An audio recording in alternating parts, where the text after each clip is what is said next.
এই মিমাপু, জি ভাইয়া। এই যে 20 টাকা নিয়ে আসছি, আমাকে একটা চিটা পিঠা তৈরি করে দেন। শুধু একটা চিটা পিঠা দিতে হ্যাঁ, একটা হবে 20 টাকায়। হ্যাঁ 20 টাকা দিয়ে একটা পাবেন। আচ্ছা ঠিক আছে, তৈরি করে দেন। এই লাইভ তৈরি করে দিবেন, আমরা লাইভেই খাবো। লাইভ দেখাচ্ছি আমি কিভাবে বানাই, একদম লাইভ দেখাবো। এটা হচ্ছে চিটাউটির গলাটা, এটার মধ্যে শুধুমাত্র লবণ আর হচ্ছে পানি দেওয়া হয়েছে আর চালের গুঁড়া। এটা কোন স্পেশাল কোনো চালের গুঁড়া লাগে না, আপনি আতপ চাল হলেই হবে। আপু অনেকেই তো বলেন নাকি 5 টাকা চিটা পিঠা পাওয়া যায়, আসলে এটা কি না বলেন? ভাই, আসলে 5 টাকায় পাওয়া যায় না, আপনি 20 টাকা পাবেন, বাট অন্য অন্য জায়গায় 30 টাকা করে সেল করে। এটা যেমন আমারই আশেপাশে বা অনেক জায়গায় আমি দেখেছি 30 টাকা করে সেল করে।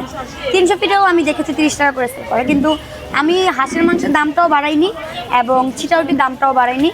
চিটাউটিটা প্রথম থেকে আমার কাছে 20 টাকা ছিল, কারণ চালের গুঁড়াটা একটু দাম বেশি দিয়ে কিনতে হয়, কারণ নর্মাল চালের গুঁড়া যেটা হয় না, চালের গুঁড়া যেটা একটু ভালো চালের গুঁড়া লাগে, তো ওইটা কিন্তু একটু টাকা বেশি লাগে, এই জন্য আমি আসলে 20 টাকা করে সেল করি। আমি জাস্ট সীমিত লাভ করে রুটিটা ছেড়ে দিই, রুটিতে আমার কোনো লাভ নেই।